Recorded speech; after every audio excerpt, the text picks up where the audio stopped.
Hello deviance, welcome to a new video. अभी हम लोग साइंस का ऑफिशियल मॉडल पेपर सॉल्व करने वाले हैं, जिसमें कि पहला सेट हमने सॉल्व कर लिया था और ये दूसरा सेट है जिसको इस वीडियो में हम लोग कंप्लीट कर लेंगे। अगर आपने पहला वाला वीडियो नहीं देखा है तो आप उसको भी देख लीजिएगा, आपको वो वीडियो प्लेलिस्ट में मिल जाएगा।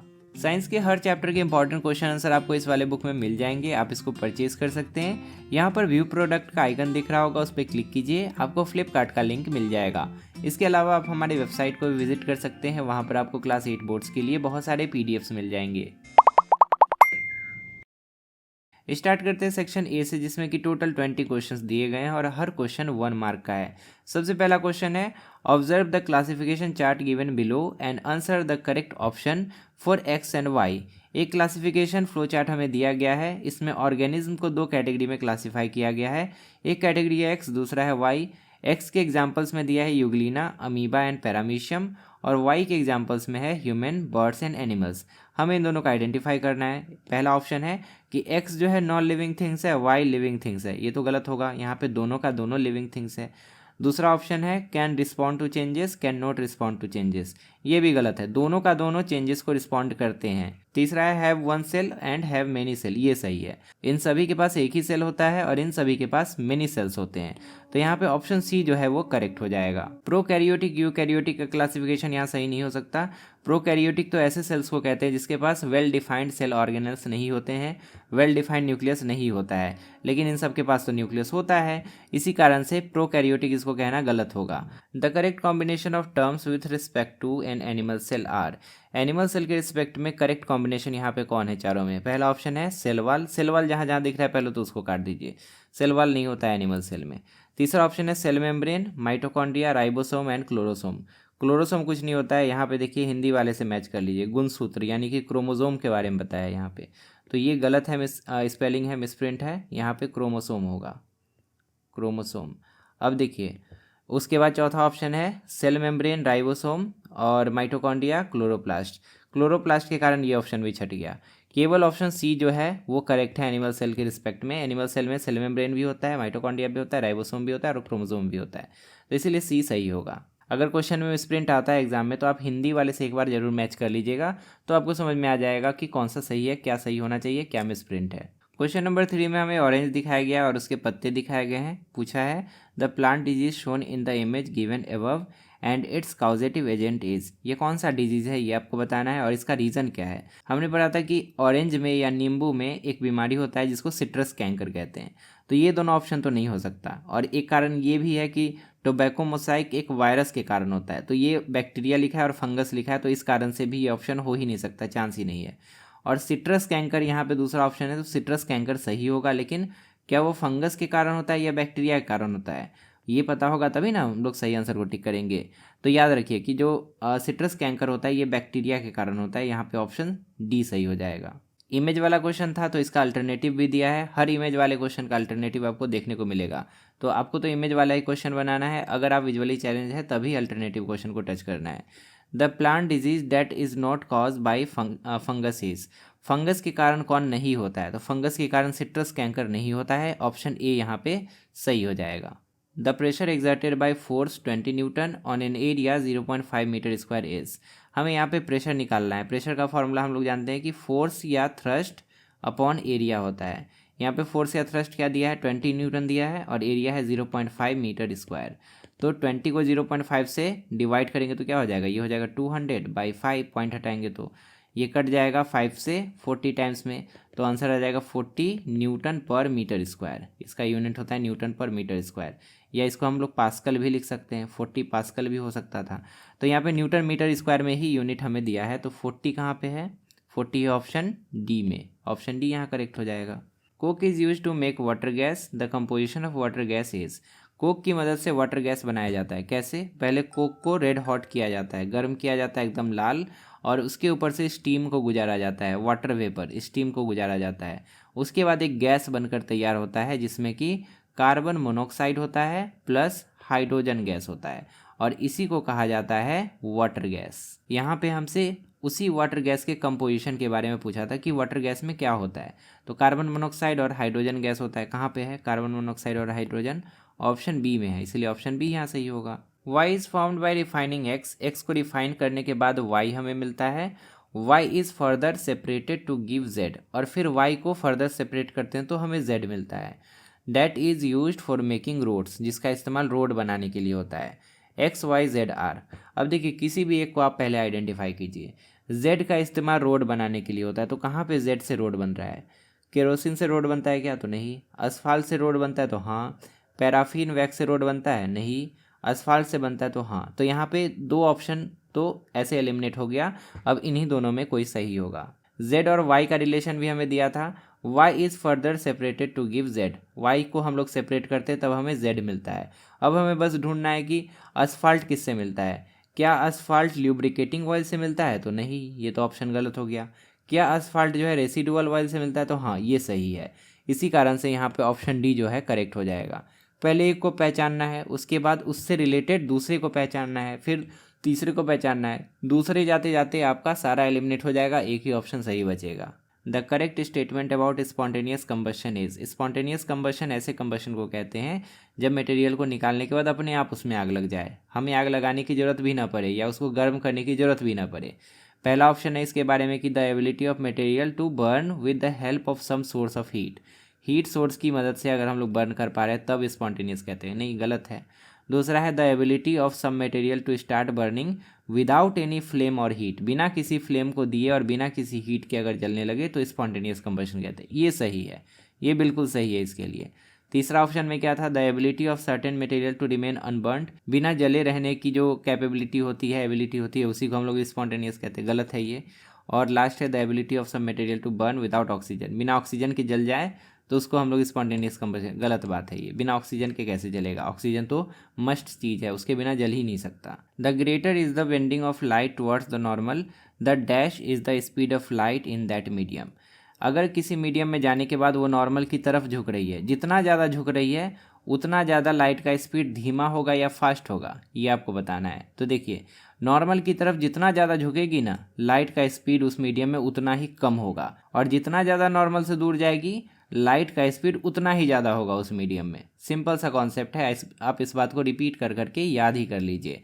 यहाँ पे क्या बोला है? The greater is the bending of light towards the normal, away from the normal नहीं है, नॉर्मल की तरफ है। जितना ज़्यादा नॉर्मल की तरफ जाएगा लाइट का स्पीड उतना ही धीमा होगा, स्लो होगा। तो यहाँ फास्टर नहीं होगा, स्लोअर होगा। ऑप्शन बी यहाँ पे करेक्ट होगा। To reduce the loudness of a sound we will have to, sound का लाउडनेस घटाने के लिए क्या करना होगा? क्या हम लोग फ्रीक्वेंसी को घटाएंगे? तो नहीं, फ्रीक्वेंसी घटाने से पिच घटता है और साउंड मोटा होता है। इंक्रीज इट्स फ्रीक्वेंसी, फ्रीक्वेंसी बढ़ाने से क्या होगा? फ्रीक्वेंसी बढ़ाएंगे तो पिच बढ़ेगा और साउंड जो है पतला होगा, ये भी नहीं करेंगे लाउडनेस घटाने के लिए। नेक्स्ट क्या है? डिक्रीज इट्स एम्पलीट्यूड, हाँ, एम्पलीट्यूड घटाएंगे तो लाउडनेस घटेगा, क्योंकि लाउडनेस जो है एम्पलीट्यूड पर ही डिपेंड करता है। Higher the amplitude higher the loudness, तो ऑप्शन सी यहाँ पे करेक्ट हो जाएगा। चौथे में था कि एम्पलीट्यूड को बढ़ाएंगे, एम्पलीट्यूड बढ़ाएंगे तो लाउडनेस उल्टा बढ़ जाएगा, इसीलिए चौथा सही नहीं होगा। An astronaut on moon surface tries to talk to another astronaut standing a few metres away, astronaut moon के सरफेस पे खड़ा है और वो दूसरे एस्ट्रोनॉट से बात करना चाहता है जो कि कुछ मीटर की दूरी पर ही है। He removes his helmet and shouts, वो अपना हेलमेट को हटा देता है और चिल्लाता है। But the other astronaut does not hear him because, लेकिन दूसरा जो एस्ट्रोनॉट है ये इसको सुन ही नहीं पाता है। क्यों नहीं सुन पाता है? क्योंकि मून के सरफेस पर एटमॉस्फेयर ही नहीं है, और यहाँ पे अगर एटमॉस्फेयर नहीं है तो साउंड ट्रैवल ही नहीं कर पाएगा, क्योंकि साउंड को मीडियम चाहिए, साउंड को कोई मटेरियल चाहिए, मीडियम चाहिए, तभी वो ट्रैवल कर पाएगा। विदाउट एनी मीडियम वो ट्रैवल ही नहीं कर सकता। तो यहाँ पे कौन सा ऑप्शन सही होगा? The moon is too cold, गलत है। द मून्स ग्रेविटी, गलत, ये भी नहीं होगा, ग्रेविटी से कोई लेना देना नहीं है। There is no air on moon to carry sound waves, वहाँ पे एयर ही नहीं है जो कि साउंड वेव को कैरी करे, तो इसी कारण से ऑप्शन सी सही होगा। वैसे एक बात बताएं, अगर एस्ट्रोनॉट अपना हेलमेट हटाएगा ना तो वैसे ही मर जाएगा, तो साउंड कहाँ से जाएगा? लेकिन वो आंसर नहीं करना है, आपको ऑप्शन के अकॉर्डिंग आंसर करना है। To minimise the harmful effects of plastic on the environment we should follow the principle of, कौन सा? पहला है रिड्यूस, रीयूज, रिसाइकल, रिकवर, या तो पहला ही वाला सही हो गया। दूसरा है रिप्लेस, रिपेयर, रिकंस्ट्रक्ट, रिक्लेम, नहीं, गलत है। रीमेक, रीस्टोर, रीबिल्ड, रीस्टैब्लिश, गलत है। Reconsider, review, revamp and reorganise, गलत है। यहाँ पे ऑप्शन ए जो है यही सही हो जाएगा, इसको हम लोग 4R प्रिंसिपल कहते हैं। Rayon is different from synthetic fibres because, rayon synthetic fibre से अलग क्यों है? ये अलग इसीलिए है क्योंकि सिंथेटिक फाइबर्स ऐसे फाइबर्स होते हैं जिनको लैब में बनाया जाता है। इंसान इसको बनाते हैं केमिकल्स की मदद से। रेयॉन को भी लैब में बनाया तो जाता है, लेकिन इसको बनाने के लिए जो रॉ मटेरियल चाहिए वो हमें हमारे नेचर से मिलता है। इसको बनाने के लिए वुड पल्प चाहिए जो कि सेलुलोज का बना होता है, ये हमें लकड़ी से मिलता है। तो इस कारण से रेयॉन जो है ना प्योरली सिंथेटिक फाइबर नहीं है, रेयॉन एक सेमी सिंथेटिक फाइबर है। इसको लैब में बनाया जाता है लेकिन रॉ मटेरियल हमें नेचर से ही मिलता है। पहला ऑप्शन है इट इज़ वेरी स्ट्रॉन्ग, गलत ऑप्शन है ये। It can be oven like natural fibre, गलत ऑप्शन है। It is obtain from wood pulp से ये मिलता है, इसी कारण से ये सिंथेटिक फाइबर से अलग है। इसको हम लोग सेमी सिंथेटिक फाइबर कहेंगे। The correct option corresponding to the figure given below is, यहाँ पे फीमेल रिप्रोडक्टिव सिस्टम का फिगर दिया है और हमें बताना है कि इससे रिलेटेड कौन सा ऑप्शन सही है। ऑप्शंस यहाँ पे हैं। पहला ऑप्शन है B is the part where fertilisation take place. B जो है एक ऐसा पार्ट है जहाँ पे फर्टिलाइजेशन होता है, ये गलत है। इस वाले पार्ट को हम लोग यूटेरस कहते हैं। यहाँ पे जो फर्टिलाइज्ड एग होता है वो ग्रो करता है, एक तरह से बच्चे पलते हैं यहाँ पे, और इस पार्ट को हम लोग उम्ब भी कहते हैं, तो ये गलत ऑप्शन है। दूसरा है A is the part that receive embryo. A से यहाँ पे ओविडक्ट को मार्क किया गया है। ओविडक्ट में एम्ब्रायो रिसीव नहीं होता है, एम्ब्रायो रिसीव होता है यूटेरस में और इसी के बाद वहाँ पे वो ग्रो करता है, तो ये ऑप्शन भी गलत है। सी में लिखा है D is the part that produces hormones. D को मार्क किया गया है यहाँ से, वजाइना इस वाले पार्ट को कहते हैं, यहाँ पे हार्मोन्स प्रोड्यूस होते हैं, ये ऑप्शन भी गलत है। और चौथा ऑप्शन है C is the part that produce egg. C जो पार्ट है यहाँ देखिए, ये वाला पार्ट, यहाँ पे एग का प्रोडक्शन होता है, ये वाला ऑप्शन सही है। इस वाले पार्ट को हम लोग ओव्यूल कहते हैं और ओव्यूल में ही एग का प्रोडक्शन होता है। इधर भी एक ओव्यूल है, इधर भी एक ओव्यूल है। ऑप्शन डी यहाँ पे करेक्ट हो जाएगा। इमेज वाला क्वेश्चन था तो एक अल्टरनेटिव क्वेश्चन भी यहाँ दिया है विजुअली इम्पेयर्ड बच्चों के लिए। क्वेश्चन है choose the correctly matched female reproductive part with its function. यहाँ पे करेक्टली मैच्ड पार्ट कौन है ये हमें बताना है। पहला है ovary receives embryo. Ovary embryo को रिसीव करता है, गलत बात है। एम्ब्रायो को यूटेरस रिसीव करता है, वहीं पे वो ग्रो करता है। दूसरा है oviduct produces egg. Oviduct egg को प्रोड्यूस नहीं करता, एग का प्रोडक्शन ओवेरी में होता है और ओविडक्ट में फर्टिलाइजेशन होता है उस एग का। तीसरा है vagina receives sperm. Vagina sperm को रिसीव करता है, ये वाला करेक्टली मैच्ड है, इसको हम लोग सही मानेंगे। और चौथा है uterus site of fertilisation. Uterus में फर्टिलाइजेशन होता है, ये गलत मैच है। फर्टिलाइजेशन जो है वो ओविडक्ट में होता है, अगर इसके साथ मैच रहता तो फिर ये सही होता। तो सी ऑप्शन जो है यहाँ पे ये करेक्ट होगा। ए सेक्शुअल रिप्रोडक्शन इज, अब इसमें से ए सेक्शुअल रिप्रोडक्शन कौन है ये आपको बताना है। A fusion of specialise cell called gametes. Gametes का जब फ्यूज़न होता है मेल और फीमेल गैमेट्स का, तब हम लोग उसको एसेक्सुअल कहते हैं, गलत बात है। उसको तो बाईसेक्सुअल कहेंगे ना, क्योंकि उसमें मेल और फीमेल दोनों इन्वॉल्व हैं, तो ये ऑप्शन गलत है। A method by which all types of organism reproduce. Asexual reproduction ऐसा रिप्रोडक्शन है जिससे कि सारे ऑर्गेनिज्म जन्म लेते हैं, तो ये गलत बात है, सारे नहीं लेते हैं, कुछ ही लेते हैं। तीसरा है a method producing genetically identical offspring. Asexual reproduction एक ऐसा मेथड है जिससे कि जेनेटिकली आइडेंटिकल ऑफस्प्रिंग यानी कि बच्चे उत्पन्न होते हैं, तो ये सही बात है। यहाँ पे ऑप्शन सी जो है करेक्ट होगा और चौथा तो गलत ही होगा। A method in which more than one parent is involve. More than one parent है तो एसेक्सुअल कैसे हुआ, वो तो बाईसेक्सुअल हो गया ना। ऑप्शन डी जो है वो सही नहीं हो सकता। Hormone which is responsible for secondary sexual characteristic in male is.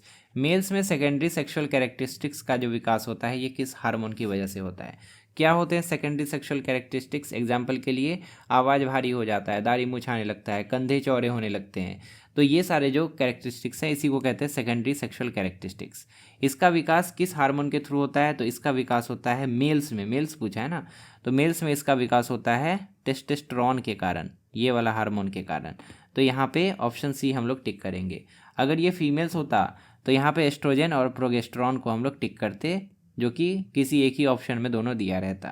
The correct statement among the following is, इन चारों में सही स्टेटमेंट कौन है? पहला है ऑल मेटल्स आर डक्टाइल। सारे मेटल्स डक्टाइल होते हैं, उसको खींच के लंबा सा तार बना सकते हैं, तो ये गलत स्टेटमेंट है। क्यों गलत है? क्योंकि सोडियम एक ऐसा मेटल है, पोटेशियम एक ऐसा मेटल है जो कि डक्टाइल नहीं होता। दूसरा ऑप्शन है all non metals are ductile. जितने भी नॉन मेटल्स हैं सब डक्टाइल होते हैं, तो ये गलत बात है। ऑक्सीजन है नॉन मेटल, वो डक्टाइल नहीं है। ग्रेफाइट भी नॉन मेटल है, वो भी डक्टाइल नहीं है। बहुत सारा एग्जाम्पल है इसका। उसके बाद बोला है जनरली मेटल्स आर डक्टाइल। यहाँ पे ऑल लिख देता तो ये भी गलत हो जाता, लेकिन लिखा है जनरली। जनरली मतलब अधिकतर जो मेटल्स होते हैं वो डक्टाइल होते हैं, तो इस कारण से ये वाला स्टेटमेंट सही हो जाएगा। और चौथा है non metals like sulphur and carbon are ductile, ये भी गलत स्टेटमेंट है। सल्फर और कार्बन डक्टाइल नहीं होते हैं। क्वेश्चन नंबर 17 से 20 तक असर्शन रीजन वाले क्वेश्चंस हैं। पहला ऑप्शन इसका होता है कि both assertion and reason are true. सबके लिए यही चार ऑप्शन आपको रहेगा, ठीक है। पहला ऑप्शन है both assertion and reason are true, reason is correct explanation of assertion. दूसरा है कि दोनों सही है लेकिन रीजन एक्सप्लेनेशन नहीं है असर्शन का। तीसरा ऑप्शन है कि असर्शन सही है लेकिन रीजन गलत है। चौथा है कि असर्शन गलत है लेकिन रीजन सही है। असर्शन में दिया है an amoeba and an earthworm are of different sizes due to different number of cell present in them. Amoeba और अर्थवर्म का आकार अलग इसीलिए होता है क्योंकि दोनों में सेल्स की संख्या अलग है, ये तो सही बात है। दूसरा है the number of cell in an organism is inversely proportional to the size of organism, ये गलत बात है। क्यों? क्योंकि बोल दिया इन्वर्सली प्रोपोर्शनल, इसका मतलब ये हुआ कि जितना ज़्यादा सेल होगा ऑर्गेनिज्म का साइज उतना ही छोटा होगा, ये बढ़ेगा तो ये घटेगा। इसी तरह के रिलेशन को हम लोग इन्वर्सली प्रोपोर्शनल बोलते हैं ना, मैथ्स में आप लोग पढ़े होंगे। तो ऐसा नहीं होता है, अगर नंबर ऑफ सेल्स की संख्या बढ़ेगी तो ऑर्गेनिज्म का साइज भी बढ़ेगा, ये दोनों डायरेक्टली प्रोपोर्शनल एक्चुअल में होते हैं। तो इस कारण से हमारा रीज़न गलत हो जाएगा, असर्शन सही।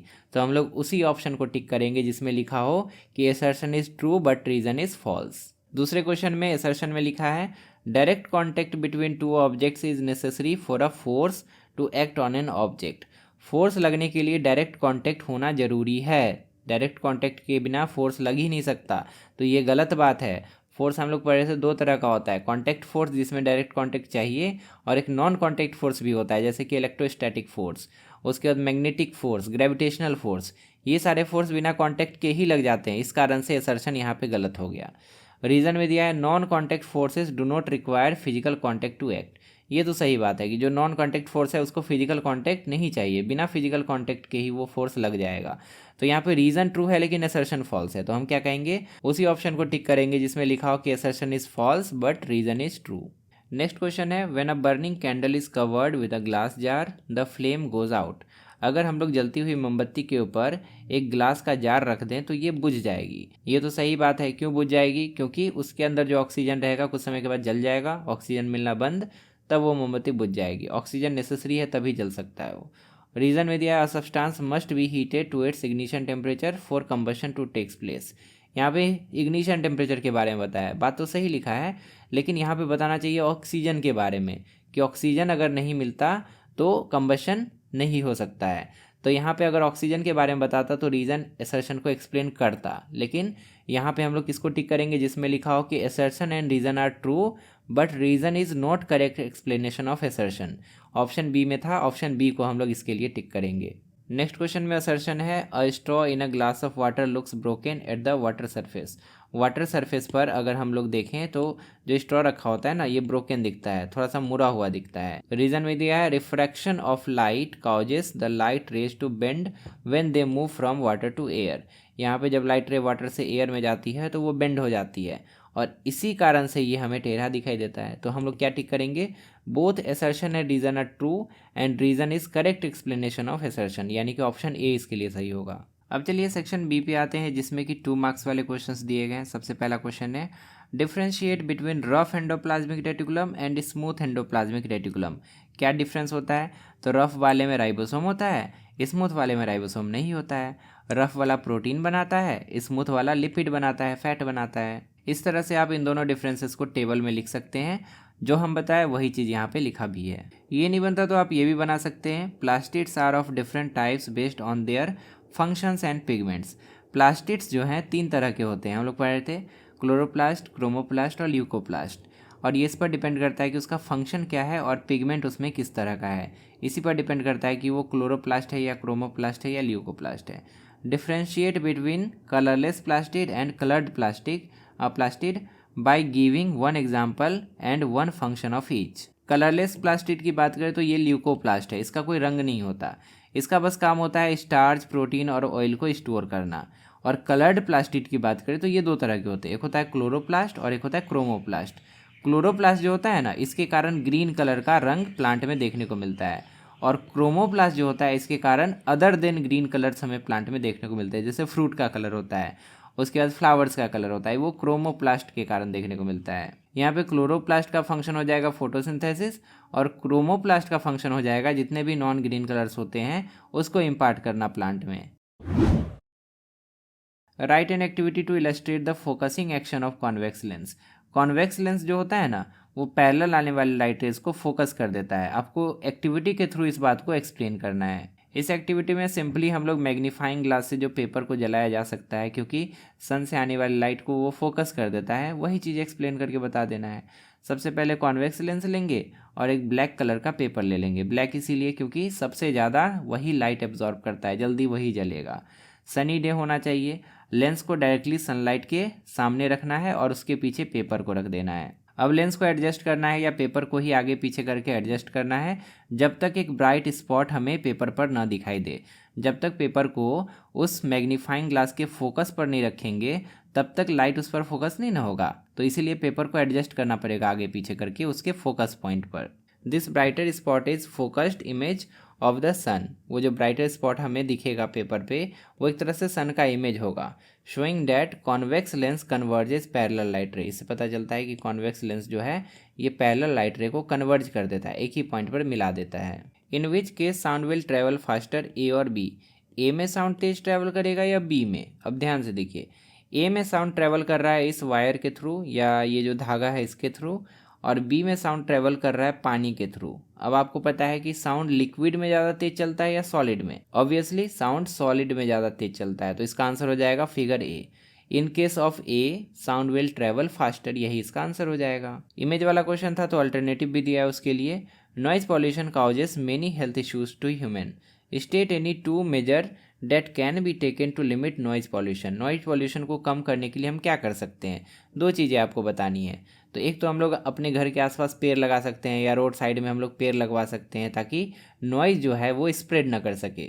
और दूसरा हम लोग साउंड प्रूफिंग करवा सकते हैं अपने घर का ताकि नॉइज़ हमारे घर के अंदर ना जाए।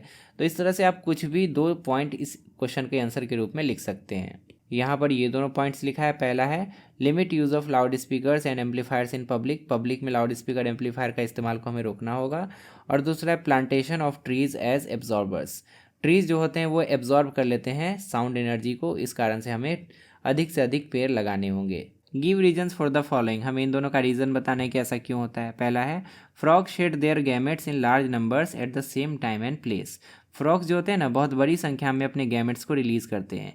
फीमेल फ्रॉग फीमेल गैमेट्स को रिलीज़ करती है, मेल फ्रॉग मेल गैमेट्स को रिलीज़ करते हैं, और दोनों उन गैमेट्स को पानी में ही छोड़ देते हैं एक ही टाइम में और एक ही जगह पे। ऐसा क्यों होता है? ऐसा इसीलिए होता है ताकि चांसेस ऑफ फर्टिलाइजेशन बढ़ जाए। इसके आंसर में हम लोग वही लिखेंगे, to increase the chances of fertilisation. एक ही जगह पे वो छोड़ देते हैं। फर्टिलाइजेशन दोनों के बॉडी के बाहर ही होता है, उनमें एक्सटर्नल फर्टिलाइजेशन होता है, पढ़े थे हम लोग। और उसके बाद उसका डेवलपमेंट भी उनके बॉडी के बाहर ही होता है। दूसरा स्टेटमेंट है human beings are called viviparous animal. Human beings को विविपोरस क्यों कहते हैं? तो ह्यूमन बीइंग्स को विविपोरस इसीलिए कहते हैं क्योंकि वो यंग बेबी को जन्म देते हैं, वो डायरेक्टली बच्चे को ही जन्म देते हैं, ये अंडे नहीं देते हैं। जो अंडे देते हैं उनको ओविपोरस कहते हैं, तो ये भी आप याद रखिएगा। Complete the following paragraph with suitable terms. इसको हमें कंप्लीट करना है, देखिए पढ़ते हैं।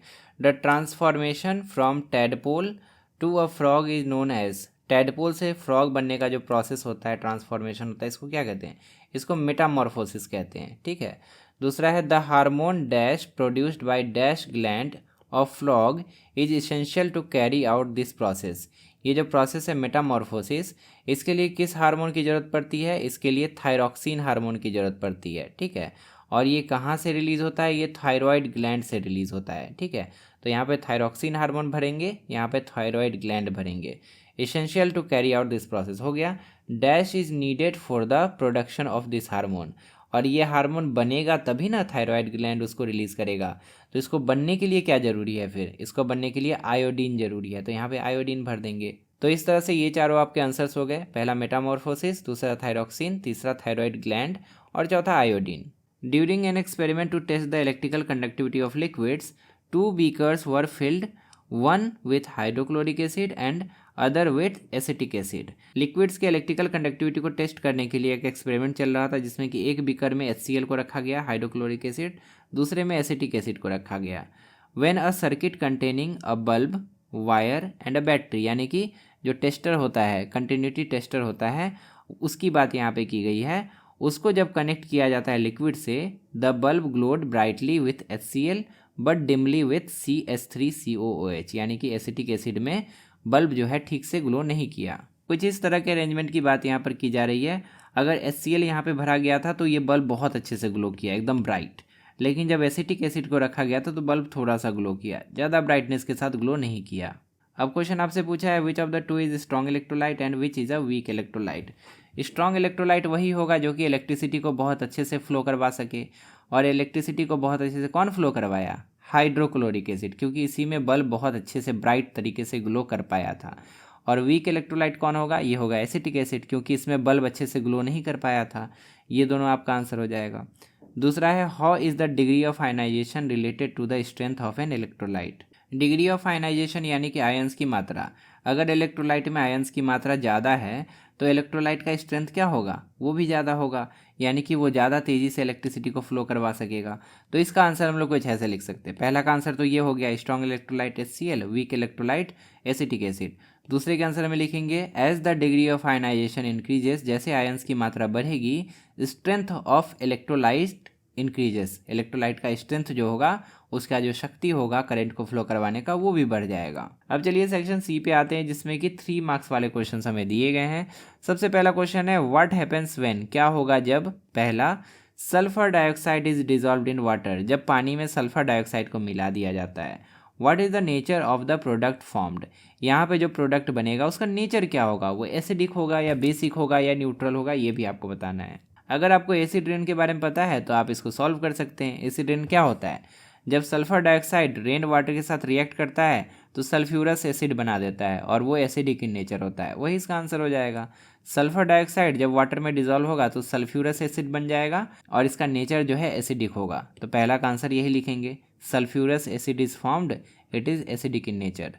दूसरा क्वेश्चन है write a balanced chemical equation for the reaction which takes place, यहाँ पे जो रिएक्शन हो रहा है उसका एक बैलेंस्ड केमिकल इक्वेशन भी लिखना है। तो यहाँ पे सबका फॉर्मूला आपको पता होना चाहिए। सल्फर डाइऑक्साइड होता है SO2, वाटर होता है H2O, दोनों मिल गया, उसके बाद बन गया सल्फ्यूरस एसिड यानी कि H2SO3। एक होता है सल्फ्यूरिक एसिड जिसका फॉर्मूला होता है H2SO4। अब इसको बैलेंस करना है, क्या ये ऑलरेडी बैलेंस्ड है? देखिए इधर हाइड्रोजन है 2, इधर भी हाइड्रोजन 2, इधर ऑक्सीजन इधर 2 और इधर एक 3, और इधर ऑक्सीजन ऑलरेडी 3 है, सल्फर 1 है, सल्फर 1 है, तो ये तो ऑलरेडी बैलेंस्ड ही हो गया। A transparent water tank has 3 identical holes at different Heights. एक ट्रांसपेरेंट टैंक है जिसमें कि 3 एक ही बराबर के होल्स हैं, 3 अलग अलग हाइट पे, एक टॉप पे, एक मिडिल पे, एक बॉटम पे। When the hole are opened water stream out from each hole, जैसे इसको ओपन किया जाता है तो पानी गिरने लगता है हर होल से। अब आपसे पूछा है write one observation related to the distance travelled by streams of water from 3 holes of the tank. अब देखिए इसके बारे में हम लोग क्या लिख सकते हैं, जो सबसे निचला होल होगा उसका डिस्टेंस जो होगा सबसे ज़्यादा होगा, उसका पानी सबसे ज़्यादा दूर गिरेगा क्योंकि इस लेवल पे सबसे हाईएस्ट प्रेशर है। और जो सबसे ऊपर वाला होल होगा यहाँ का पानी सबसे नज़दीक गिरेगा क्योंकि यहाँ पे लीस्ट प्रेशर है, सबसे कम प्रेशर है। वही हम लोग आंसर में लिख सकते हैं water from the bottom hole travels the farthest distance, water from the top most hole travels the least distance. What does this observation reveal about the relationship between the liquid pressure and depth? इस वाले experiment से क्या पता चलता है liquid pressure और depth के बारे में? इससे पता चलता है कि जैसे जैसे हम लोग गहराई में जाएंगे लिक्विड प्रेशर बढ़ेगा, liquid pressure increases with depth. वही हम लोग यहाँ पे लिख सकते हैं this shows that liquid pressure increases with depth. जैसे जैसे हम लोग पानी की गहराई में जाएंगे, जैसे जैसे आप पानी की गहराई में जाएंगे आपको ज़्यादा प्रेशर फील होने लगेगा। Would the shape of container affect the pressure at a given depth? Give a reason to support your answer. पूछा है कि क्या बर्तन का शेप इस प्रेशर को अफेक्ट करता है, तो यहाँ पे आंसर हो जाएगा नहीं, बर्तन का शेप इस प्रेशर को अफेक्ट नहीं करता। बर्तन किसी भी शेप का हो, उसका बॉटम का एरिया कुछ भी हो, प्रेशर उतना ही लगेगा एक सर्टेन लेवल पे। नेक्स्ट क्वेश्चन में 2 पार्ट्स हैं। पहला है give any 2 reasons for using CNG in vehicles. Vehicles में CNG का इस्तेमाल क्यों करना चाहिए? तो लिख सकते हैं कि CNG जो है एक बेटर और ग्रीनर फ्यूल है, इससे कम अमाउंट में पॉल्यूटेंट्स रिलीज होते हैं, नहीं के बराबर। इसका एमिशन पेट्रोलियम प्रोडक्ट्स के मुकाबले तो काफ़ी कम होता है, इससे कोई भी ऐश पार्टिकल रिलीज नहीं होते हैं जिससे कि पॉल्यूशन भी नहीं होता है। दूसरा है differentiate between CNG and LPG। CNG और LPG में क्या अंतर है? एलपीजी जो है एक पेट्रोलियम प्रोडक्ट है, पेट्रोलियम यानी कि क्रूड ऑयल से ये मिलता है। लिक्विफाइड पेट्रोलियम गैस, इसका फुल फॉर्म ही इसको एक्सप्लेन कर देता है। जबकि सीएनजी जो है ना, ये नेचुरल गैस है, इसको कंप्रेस करके हाई प्रेशर में स्टोर किया जाता है। A light ray enters a rectangular glass slab obliquely from air. एक रेक्टेंगुलर ग्लास स्लैब है, हवा से ऑब्लिकली यानी कि तिरछी लाइट रे यहाँ पे आती है। What change occur in the direction and speed of light as it enters and exit the slab. जैसे ये स्लैब में एंटर करेगी और एग्जिट करेगी तो इसकी स्पीड और डायरेक्शन में क्या चेंजेस आएगा।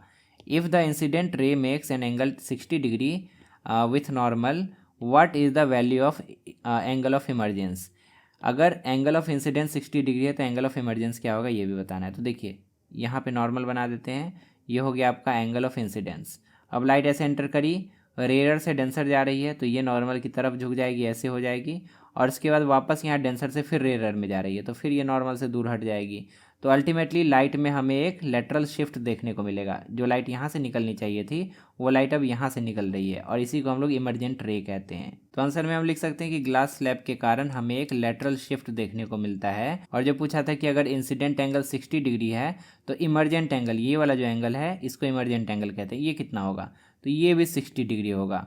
Angle of incidence is equal to angle of emergence, ये दोनों बराबर होता है ग्लास स्लैब के केस में। इसका आंसर हम कुछ ऐसे लिख सकते हैं कि लाइट जब ग्लास स्लैब में एंटर करेगी तो वो नॉर्मल की तरफ झुक जाएगी और उसका स्पीड घट जाएगा। जैसे नॉर्मल की तरफ झुकेगी स्पीड घटेगा, और अगर स्पीड घटेगा तो नॉर्मल की तरफ झुकेगी। दोनों एक दूसरे से रिलेटेड है, आप याद रखिएगा। और जब लाइट एग्जिट करेगी ग्लास स्लैब को तो वो नॉर्मल से दूर हट जाएगी, जितना मुड़ी थी नॉर्मल की तरफ वापस ही उतना ही दूर हट जाएगी, और यहाँ पे लाइट का स्पीड वापस से इंक्रीज़ हो जाएगा क्योंकि वो फिर से एयर में आ गई तो इंक्रीज़ तो होगा ही। अब यहाँ पे एंगल ऑफ इमरजेंस 60 डिग्री ही होगा, ये अभी हम आपको बताएं। Give one similarity and two differences between thermoplastic and thermosetting plastic. Similarity में लिख देंगे कि दोनों के दोनों सिंथेटिक प्लास्टिक्स हैं, दोनों को लैब में ही बनाया जाता है, और दोनों में लॉन्ग चेन ऑफ मॉलिक्यूल्स पाए जाते हैं। लंबा लंबा चेन होता है मॉलिक्यूल्स का जिसको पॉलीमर कहते हैं। ये दोनों में पाया जाता है, थर्मोसिटिंग में भी और थर्मोप्लास्टिक में भी। अब डिफरेंस क्या है, डिफरेंस देखिए। थर्मोप्लास्टिक जो होता है ना उसमें लॉन्ग चेन ऑफ मॉलिक्यूल्स तो पाया जाता है लेकिन ये लीनियर अरेंजमेंट के साथ जुड़े होते हैं, जबकि थर्मोसेटिंग प्लास्टिक में ये क्रॉस लिंक्ड अरेंजमेंट के साथ जुड़े होते हैं। जहाँ थर्मोप्लास्टिक को हम लोग डिफॉर्म कर सकते हैं और उसको हीट करके रिमोल्ड कर सकते हैं, मतलब आप उसको पिघला के उसी प्लास्टिक से कोई नया सामान भी बना सकते हैं, ये थर्मोप्लास्टिक है। जबकि थर्मोसेटिंग प्लास्टिक जो होता है ना, आप इसको डिफॉर्म नहीं कर सकते और उसको रिमोल्ड नहीं कर सकते गर्म करके। आपने देखा होगा कि कुछ प्लास्टिक्स होते हैं अगर आप उनको पिघलाना चाहिएगा तो नहीं पिघलेगा, वो अजीब सा बदबू के साथ जलने लगेगा लेकिन पिघलेगा नहीं। ऐसे प्लास्टिक्स को ही थर्मोसेटिंग प्लास्टिक्स कहते हैं। और जो पिघल जाता है जिससे कुर्सी बनता है, चेयर, वो जो होता है वो थर्मोप्लास्टिक होता है। Priya is learning about human reproduction. She reads that after fertilization several changes takes place. Fertilization होने के बाद बहुत सारे चेंजेस होते हैं। Explain the various stages that lead to the formation of fetus from egg in human female. हमें बताना है कि फीटस का फॉर्मेशन एग से कैसे हो जाता है, कौन कौन से स्टेजेस इसके बीच में आते हैं। तो देखिए सबसे पहले तो फर्टिलाइजेशन होता है।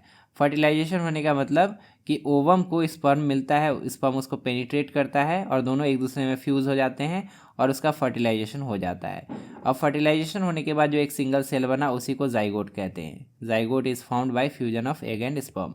उसके बाद जाइगोट जो है वो डिवाइड होता है, अपने आप की संख्या को बढ़ाता है और एम्ब्रायो का फॉर्मेशन करता है।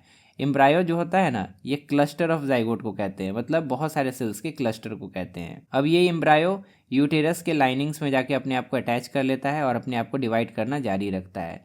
उसके बाद एम्ब्रायो जब डेवलप होके ऐसा बन जाता है जिसमें कि उसके बॉडी पार्ट्स दिखाई देने लगते हैं, जैसे कि हेड हो गया, आइज़ हो गया, लेग्स हो गया। जब बॉडी पार्ट्स दिखाई देने लगते हैं तब उस एम्ब्रायो को अलग नाम दे दिया जाता है, उसका नाम हो जाता है फीटस। फीटस मतलब ऐसा एम्ब्रायो जिसके बॉडी पार्ट्स डेवलप हो चुके हैं। तो इस तरह से इन सारे स्टेप्स की मदद से डेवलपमेंट ऑफ फीटस आपको बता देना है। 33 में भी दो पार्ट है। पहला है had there been no Faraday there would have been no electricity. अगर फैराडे नहीं होते तो आज हमारे पास इलेक्ट्रिसिटी नहीं होती। Give 2 reasons to support the statement. इसके आंसर में सबसे पहला रीज़न हम लोग लिखेंगे the phenomenon of electromagnetic induction was discovered in 1831 by Michael Faraday. Michael Faraday ने इलेक्ट्रोमैग्नेटिक इंडक्शन को डिस्कवर किया था।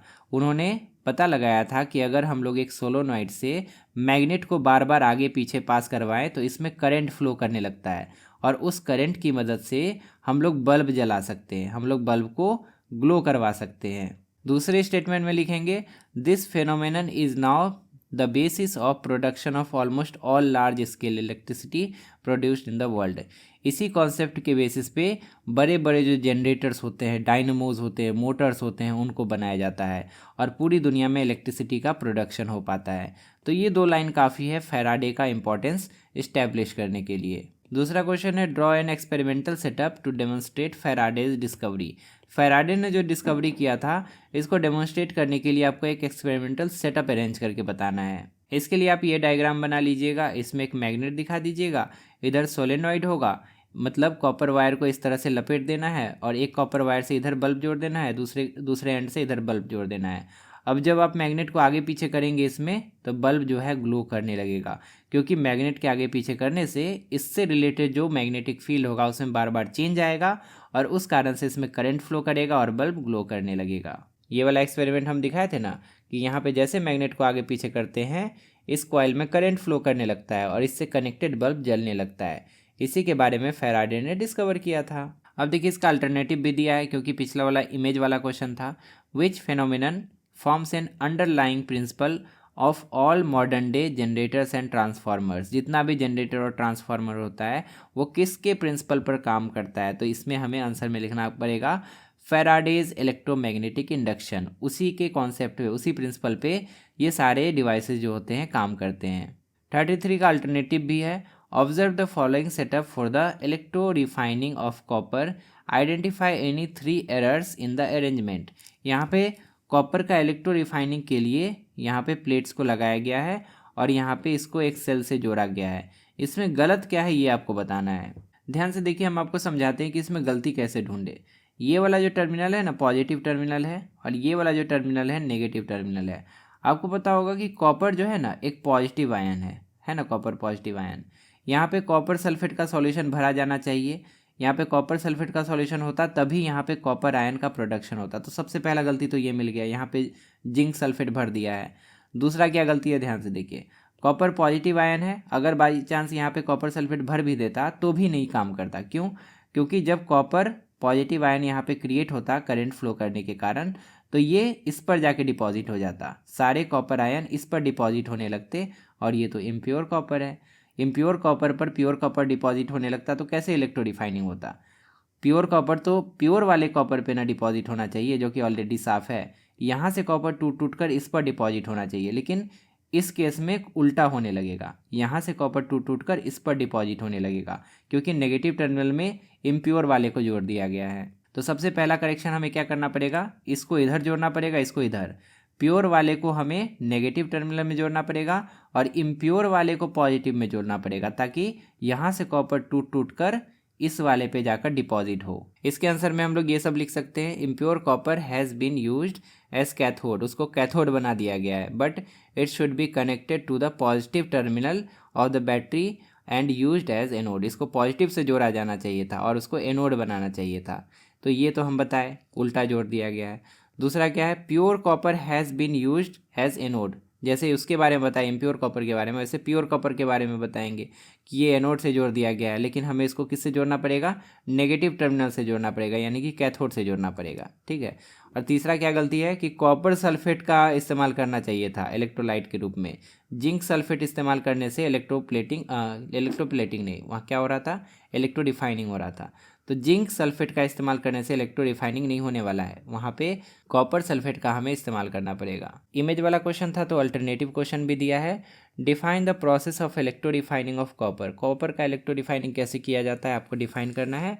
And name the anode and cathode taken. Anode में किसको जोड़ेंगे, यानी कि पॉजिटिव में किसको जोड़ेंगे और नेगेटिव में किसको जोड़ेंगे, ये आपको बताना है। अब देखिए, नेगेटिव में हमेशा हम लोग प्योर कॉपर को जोड़ेंगे, नेगेटिव में प्योर कॉपर को जोड़ेंगे और पॉजिटिव में जोड़ेंगे इम्प्योर कॉपर को, इम्प्योर कॉपर को। ठीक है। ऐसा इसीलिए क्योंकि कॉपर जो होता है ना ये पॉजिटिव आयन होता है, जब भी कॉपर आयन यहाँ पे बनेगा, टूटेगा, तो ये प्योर वाले पे जमा होगा। अगर यहाँ इम्प्योर जोड़ देते तो प्योर सारा कॉपर इसी पे जमा हो जाता ना, इम्प्योर वाले पे ही ना। अल्टीमेटली फिर हमें इम्प्योर ही मिल जाता, हमें तो चाहिए प्योर। तो थोड़ा सा प्योर इधर लगाएंगे और इधर से इम्प्योर वाले से कॉपर टूट टूट के कॉपर सल्फेट बनेगा और इलेक्ट्रिक करंट के कारण फिर से वो टूटेगा कॉपर आयन में, और कॉपर आयन इस पे जाके जमा हो जाएगा, जो कि ऑलरेडी प्योर कॉपर इधर लगा हुआ है नेगेटिव टर्मिनल पे। तो ऑलवेज याद रखिए कि प्योर कॉपर को नेगेटिव वाले से जोड़ते हैं और इम्प्योर कॉपर को पॉजिटिव वाले से जोड़ते हैं, तभी Cu+ जो है वो प्योर कॉपर पे जाके जमा होता है, that is in negative terminal. इसका आंसर हम ऐसे लिख सकते हैं, electro refining of copper is the process of obtaining pure copper from impure copper. Impure copper से प्योर कॉपर को तोड़ तोड़ कर निकालने का जो प्रोसेस होता है बाय इलेक्ट्रोलाइसिस, इसी प्रोसेस को हम लोग कहते हैं electro refining. In electro refining of copper, pure copper rod is made the cathode. Pure copper rod को कैथोड बनाएंगे, यानी कि नेगेटिव वाले से जोड़ेंगे, तब ना पॉजिटिव कॉपर का जो आयन होगा इससे जाके अट्रैक्ट होगा और इस पर जमा होगा। And impure copper rod is made anode. Impure copper rod जो होगा उसको एनोड बना देंगे, पॉजिटिव टर्मिनल से उसको जोड़ देंगे।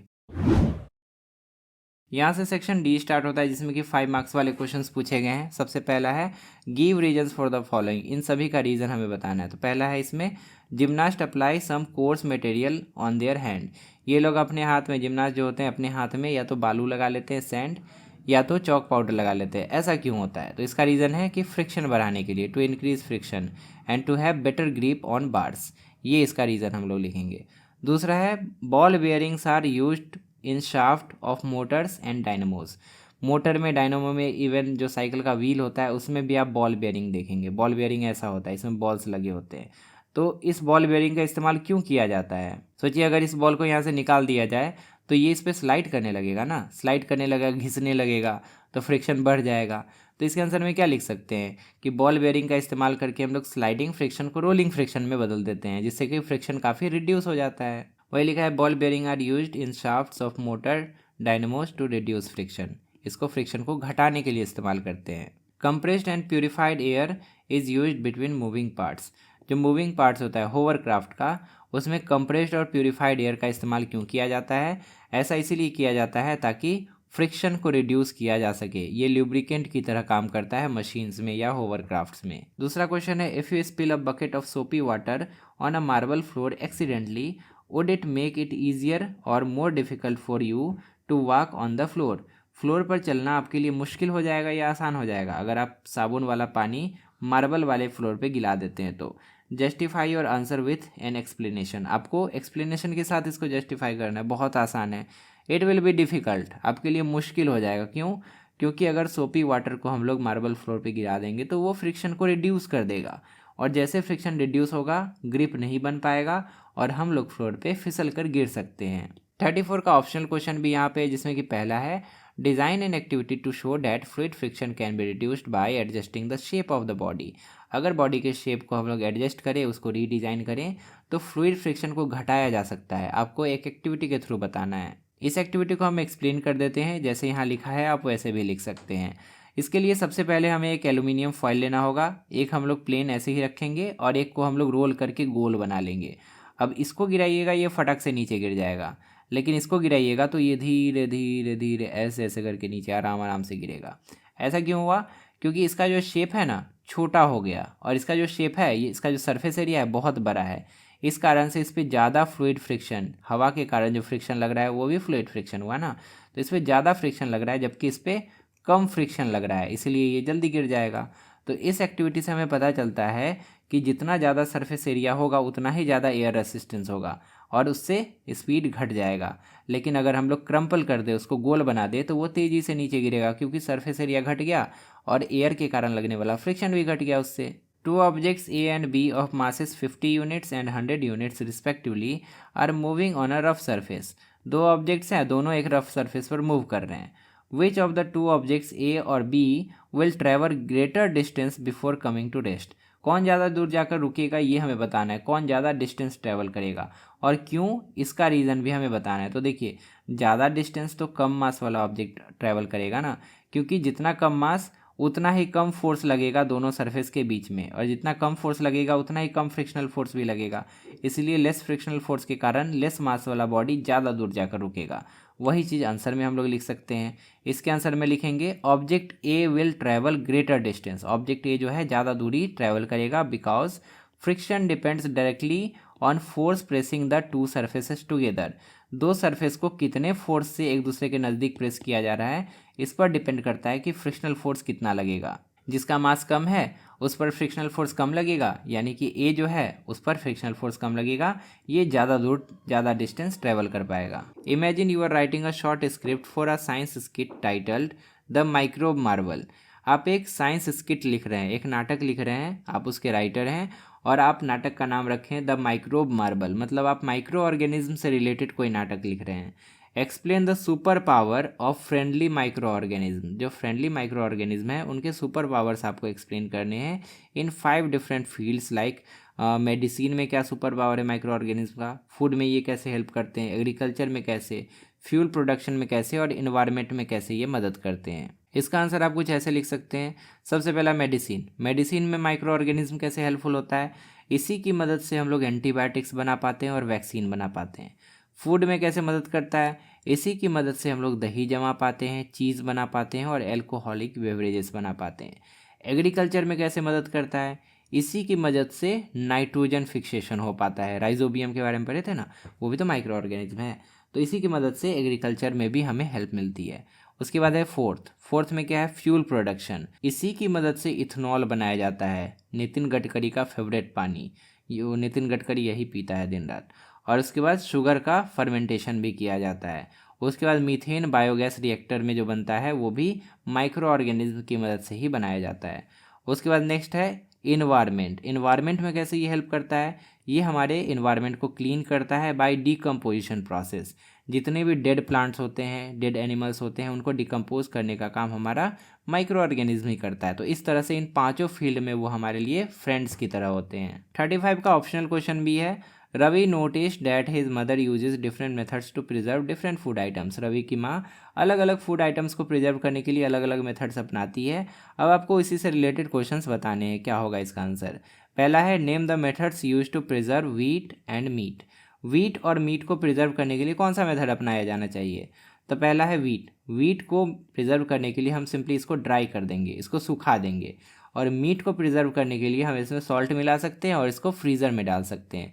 तो वही इसका आंसर हो जाएगा कि व्हीट के लिए ड्राइंग करेंगे और मीट के लिए सॉल्टिंग करेंगे और फ्रीजिंग करेंगे।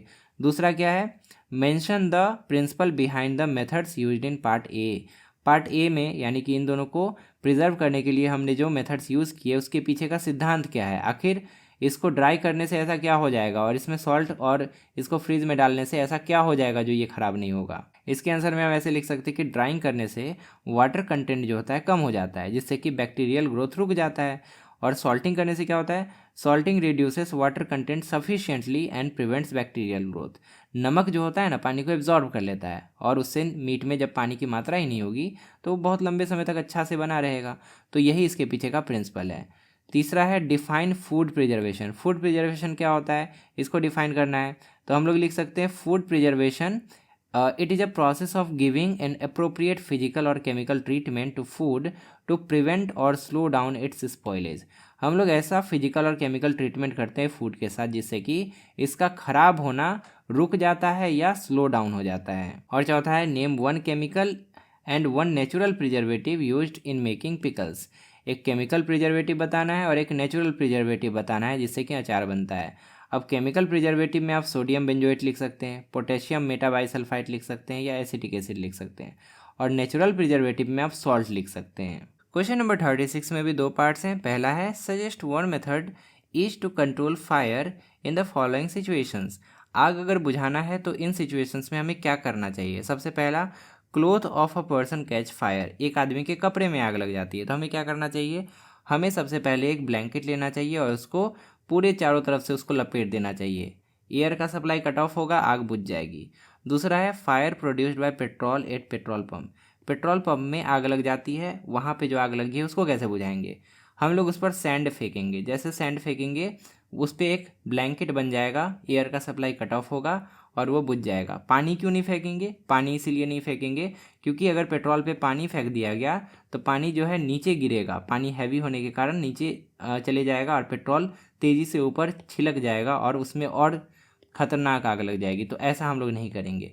तीसरा है fire caused by gas, gas से अगर आग लगती है तो क्या करेंगे, तो फिर हम लोग फायर एक्सटिंग्विशर का यूज़ करेंगे, जो कार्बन डाइऑक्साइड बेस्ड होता है उसका यूज़ करेंगे। इस तरह से प्रॉपरली इन तीनों पॉइंट्स को आप लिख दीजिएगा, आंसर आपका कंप्लीट हो जाएगा। नेक्स्ट है if burning of 4 kg of a fuel releases 32,000 kilo joule of heat, calculate its calorific value. Calorific value वाला जो क्वेश्चन होता है सबसे आसान होता है, दुनिया का सबसे आसान क्वेश्चन है, बस आपको बेसिक मैथ्स लगाना है। यहाँ पे बोला है कि 4 kg फ्यूल जलाने पर 32,000 किलो जूल हीट मिलता है, तो इसका कैलोरीफिक वैल्यू क्या है। अब देखिए कैलोरीफिक वैल्यू होता क्या है, हमें पता है कि 1 kg फ्यूल को कम्प्लीटली जलाने पर जितना हीट मिलता है वही उस फ्यूल का कैलोरीफिक वैल्यू होता है। तो बस हमको निकाल देना है कि 1 kg फ्यूल जलाने पर कितना हीट मिलेगा। तो जब 4 kg फ्यूल जलाने पर 32,000 किलो जूल मिल रहा है, तो 1 kg जलाने पे 32,000 डिवाइडेड बाई 4 से डिवाइड कर देंगे, 8,000 किलो जूल हीट मिलेगा। तो हमें पता चल गया ना कि इसका कैलोरीफिक वैल्यू कितना है, 8,000 किलो जूल पर केजी, मतलब 1 kg अगर आप फ्यूल जलाइएगा तो आपको 8,000 किलो जूल हीट मिलेगा। इसी कॉन्सेप्ट के बेसिस पे आप फॉर्मूला भी बनाकर एग्जाम में लिख दीजिएगा, अच्छा मार्क्स आपको मिल जाएगा। कैलोरीफिक वैल्यू बराबर क्या होगा, total energy released by total mass of fuel. Total जितना एनर्जी रिलीज हुआ है उसको हम लोग टोटल मास से डिवाइड कर देंगे, कैलोरीफिक वैल्यू मिल जाएगा। टोटल 32,000 किलो जूल एनर्जी था, मास था 4 kg, हमने डिवाइड किया 8,000 किलो जूल पर केजी हमें मिल गया, और यही कैलोरीफिक वैल्यू हो जाएगा। यूनिट लिखना एकदम मत भूलिएगा, यूनिट अगर आप नहीं लिखते हैं तो हाफ मार्क्स कट होते हैं, यहाँ पे साफ साफ लिखा हुआ है। 36 का ऑप्शनल क्वेश्चन भी यहाँ पे है। पहला है if we hold a glass slide in the luminous part of the flame we observe, अगर हम लोग ल्यूमिनस पार्ट में ग्लास स्लाइड को रखते हैं फ्लेम के, तो हमें क्या दिखाई देता है। पहला, और circular greyish black ring on the slide, slide पे एक ब्लैक कलर का रिंग हमें बनता दिखाई देता है, and no deposition in the centre of the ring, ring के सेंटर में कोई डिपोजिशन नहीं होता है, यहाँ पे आपको ब्लैक ब्लैक नहीं दिखेगा। Explain the cause of such formation, ऐसा फॉर्मेशन क्यों होता है यही आपको बताना है। देखिए इसको अच्छे से हम समझा देते हैं। सबसे अंदर वाला जो जोन होता है फ्लेम का, वहाँ पे बिना जला हुआ वैक्स वेपर होता है, मोम का वेपर होता है वहाँ पे। उसके बाहर वाला जो लेयर होता है इसमें होता है आपका पार्शियल कंबशन, मतलब आधा अधूरा ज्वलन यहाँ पे होता है। और सबसे बाहर वाला जो लेयर होता है यहाँ पे कंप्लीट कंबशन होता है, इस वाले लेयर में पूरी तरह से कंबशन होता है। अब ध्यान से देखिए, अगर आप इसके ऊपर स्लाइड रखेंगे तो क्या होगा, अगर आप इसके ऊपर स्लाइड रखेंगे तो ये जो बीच वाला पोर्शन है यहाँ पे तो बिना जला हुआ कार्बन का वेपर है, तो यहाँ पे काला नहीं होगा, ठीक है, बीच में काला नहीं होगा इसके सामने, तो बीच में आपका एक तरह से ब्लैंक स्पेस हो गया। उसके बाद ये जो बीच वाला जोन है, ये जो सेंट्रल वाला जोन है, इसके कारण आपको रिंग बनता हुआ दिखाई देगा। इसके कारण रिंग बनेगा क्योंकि ये जो बीच वाला जोन है इसमें आधा अधूरा कंबशन हो रहा है, तो कार्बन के पार्टिकल्स इसमें क्रिएट हो रहे हैं, तो यहाँ पे आपको ब्लैक दिखेगा। उसके बाद सबसे बाहर वाला जो जोन है, सबसे बाहर वाला जोन, वहाँ तो कंप्लीट कंबशन हो रहा है, तो सबसे बाहरी जोन में आपको फिर से कोई ब्लैक डिपॉजिट नहीं होता हुआ दिखेगा। तो बाहर भी क्लीन रहेगा, बीच में भी क्लीन रहेगा, और ये जो मिडिल वाला पोर्शन है यहाँ पे बस कार्बन का डिपॉजिट होगा। इसी कारण से यहाँ पे आपको एक रिंग का फॉर्मेशन होता हुआ दिखाई देगा। यही चीज़ हमें आंसर में लिखना है। Greyish black ring is form due to unburned carbon particle in the middle zone, middle zone में बिना जला हुआ कार्बन पार्टिकल्स होता है, इसी कारण ये रिंग बनता है। The centre of the ring was over the dark inner zone, inner zone के ऊपर रहता है central part, date does not have unburned carbon particle, वहाँ पे बिना जला हुआ कार्बन पार्टिकल नहीं होता है, वहाँ पे अनबर्न्ड वैक्स वेपर होता है। वैक्स वेपर काला कलर का नहीं होता है, इस कारण से वो ब्लैक नहीं हो पाता, वहाँ पे खाली हमें दिखता है। अब दूसरा क्वेश्चन है कि compare kerosene and cow dung as a fuel on the basis of, पहला इग्निशन टेम्परेचर, तो केरोसिन का इग्निशन टेम्परेचर कम होता है, जल्दी आग लगती है, जबकि काउ डंग का इग्निशन टेम्परेचर ज़्यादा होता है, उसको ज़्यादा गर्म करना पड़ता है तब जाकर उसमें आग लगती है। दूसरा कैलोरीफिक वैल्यू, कैलोरीफिक वैल्यू किसका ज़्यादा होगा, केरोसिन जलाएंगे तो ज़्यादा हीट मिलेगा, मतलब इसका कैलोरीफिक वैल्यू ज़्यादा होता है, जबकि काउ डंग केक जलाएंगे तो इससे कम हीट मिलेगा, इसका कैलोरीफिक वैल्यू कम होता है। तीसरा टाइप ऑफ कंबशन, केरोसिन में रैपिड कंबशन होता है, बहुत तेज़ी के साथ ये जलता है, जबकि काउ डंग का कंबशन जो होता है स्लोली होता है, इसमें स्लो कंबशन होता है। तो यही चीज़ आप आंसर में लिखेंगे। यहाँ पे देखिए लिखा है इग्निशन टेम्परेचर केरोसिन का लो, इसका हाई, कैलोरीफिक वैल्यू इसका हाई, इसका लो, कंबशन जो है इसमें रैपिड होता है, इसमें स्लो होता है। तो इस तरह से आप एक्सप्लेन करके इसको लिख सकते हैं या टेबल बना के भी लिख सकते हैं। अब चलिए सेक्शन ई पे आते हैं, सबसे अंतिम सेक्शन है ये। इसमें सबसे पहला क्वेश्चन है, while studying about the structure of eye and various defects associated with it, a child was assigned an investigatory project to study about vision pattern of 100 people around him. The child conducted a survey and recorded his result in the form of pie chart. अब बच्चा एक सर्वे करता है, 100 लोगों से पूछताछ करता है और जो रिजल्ट उसको मिलता है वो इस पाई चार्ट में बैठा देता है। इस पाई चार्ट का जो डिटेल्स है वो यहाँ पे दिया है। ए जो है उसको पता चला कि ए ऐसे लोग हैं, 30% ऐसे लोग हैं जो कि सारे डिस्टेंसेस में आसानी से देख पाते हैं। 30% लोग साफ साफ हर जगह देख पाते हैं। उसके बाद दूसरा क्या है, विजुअली इम्पेयर्ड पीपल, बी है। बी विजुअली इम्पेयर्ड है, इनको दिक्कत है आँखों में, तो ये है 5%, ठीक है। उसके बाद तीसरा क्या है, people who cannot read sign board clearly but need glasses. ये साइन बोर्ड्स नहीं पढ़ पाते, जो सिग्नल होता है, साइन बोर्ड होता है रोड पे, वो नहीं पढ़ पाते हैं। तो ये कितने परसेंट लोग हैं, सी वाले हैं 40%, तो यहाँ 40% लिख लेते हैं।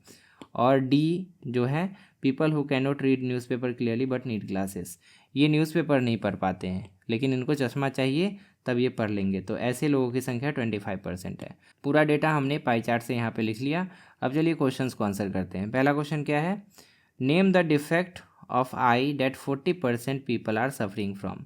40% लोग जिस प्रॉब्लम से पीड़ित हैं उस आई डिफेक्ट का नाम क्या है। तो ध्यान से देखिए, यहाँ पे लोग साइन बोर्ड को नहीं पढ़ पा रहे हैं, जो कि दूर में होता है कि नहीं। और दूर वाला अगर नहीं पढ़ पा रहे हैं तो उसमें निकट दृष्टि दोष है, यानी कि मायोपिया है, नियर साइटेडनेस है। तो इसका आंसर जो पहला वाला का जो आंसर हो जाएगा वो हो जाएगा मायोपिया। दूसरा क्या है, state the cause of defect that 25% people are suffering. 25% लोग जो हैं किस रोग से ग्रसित है, ये आपको बताना है। People who can not read newspaper, ये न्यूज़पेपर नहीं पढ़ पाते हैं, यानी कि नज़दीक का चीज़ नहीं देख पाते हैं। अब नज़दीक का चीज़ नहीं देख पाते हैं मतलब इनको दूर दृष्टि दोष है कि नहीं, फार साइटेडनेस है, जिसको हाइपरमेट्रोपिया कहते हैं। तो ये जो है हाइपरमेट्रोपिया हो गया। और तीसरा क्या है, give one example of non optical aid that can use by visually challenge person.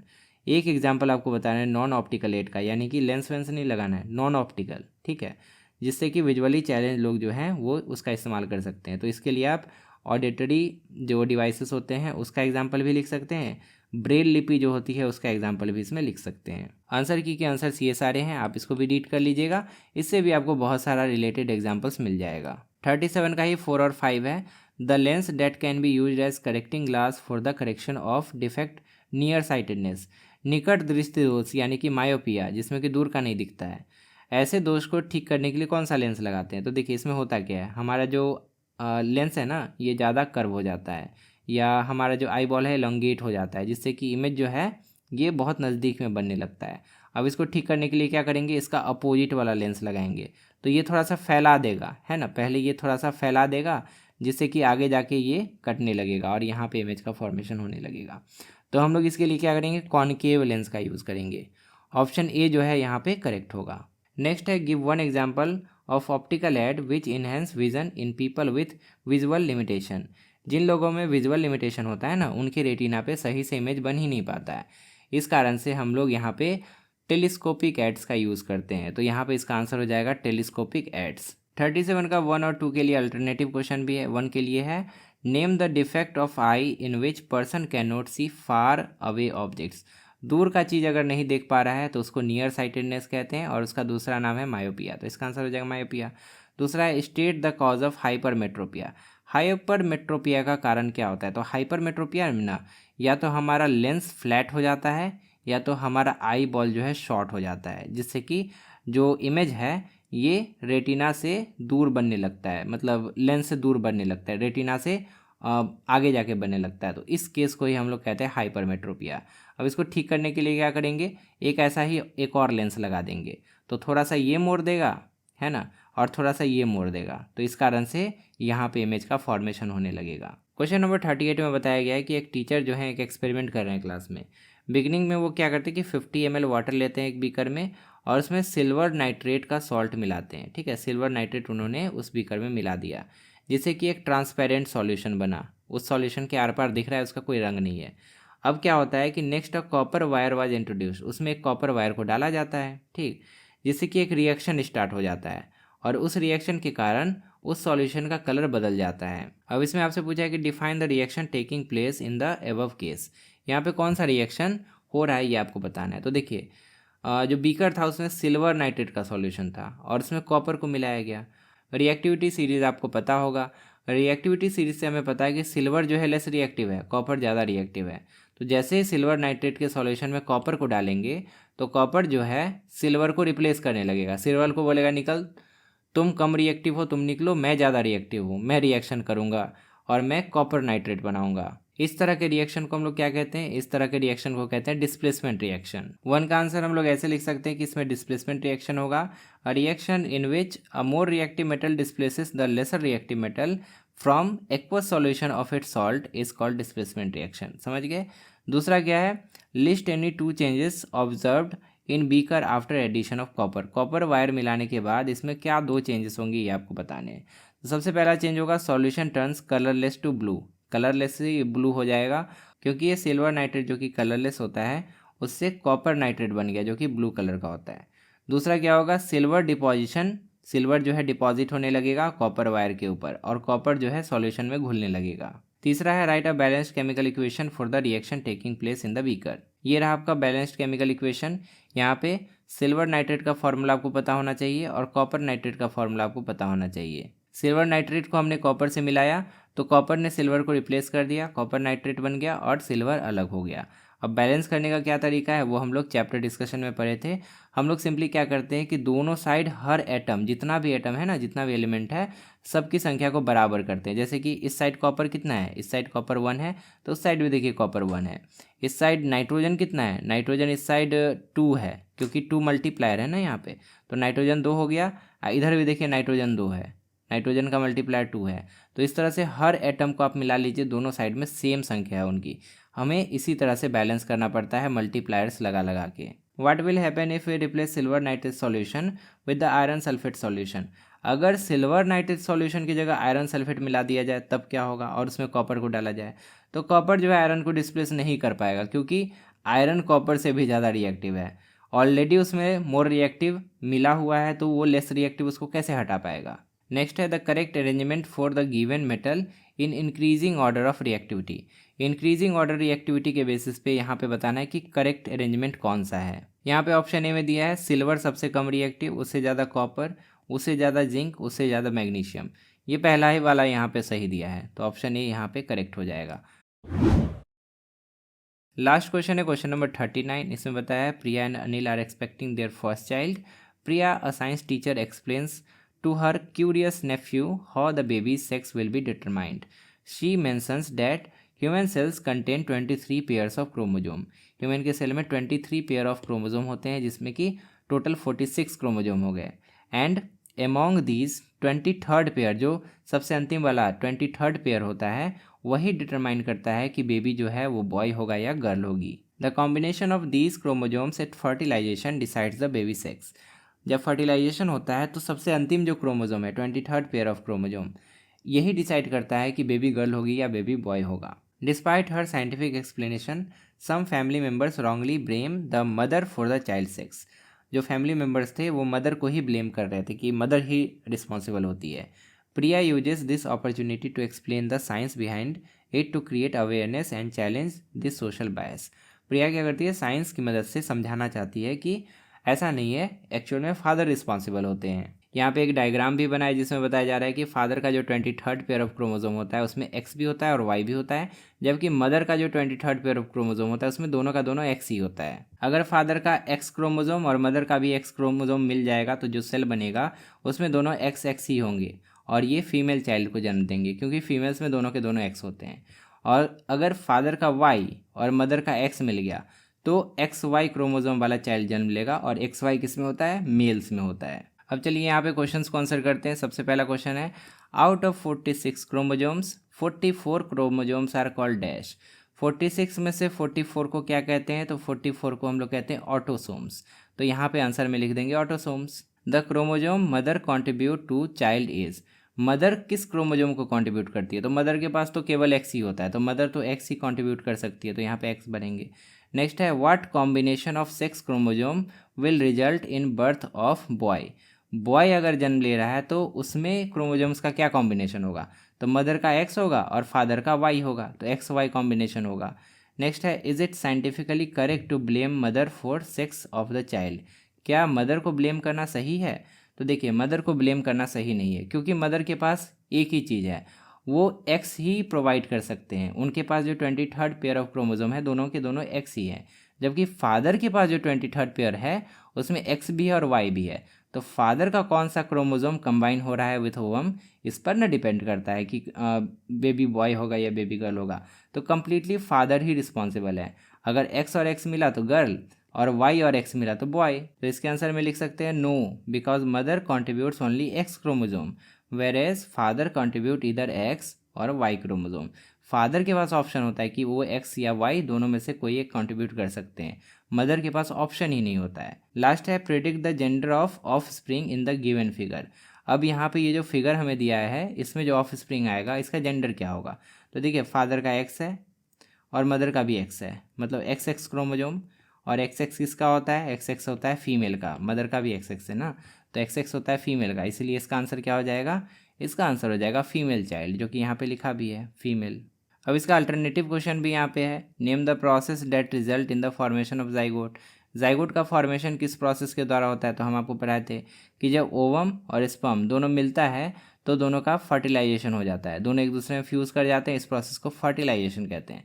और जब फ्यूज़ होने के बाद एक सेल में कन्वर्ट हो जाता है, उस सेल को जाइगोट कहा जाता है। तो जाइगोट का फॉर्मेशन फर्टिलाइजेशन प्रोसेस से होता है, वही इसका आंसर हो जाएगा फर्टिलाइजेशन। तो फाइनली हमने पूरे सैम्पल पेपर को डिस्कस कर लिया। इंपॉर्टेंट क्वेश्चन आंसर के लिए आप ये वाला बुक परचेज कर लीजिएगा। यहाँ पर व्यू प्रोडक्ट का आइकन है, उस पर क्लिक कीजिए, आपको फ्लिपकार्ट का लिंक मिल जाएगा। लेफ्ट साइड में क्लिक करके आप प्लेलिस्ट ओपन कर सकते हैं, जहाँ पे आपको और भी सैम्पल पेपर के डिस्कशंस मिल जाएंगे।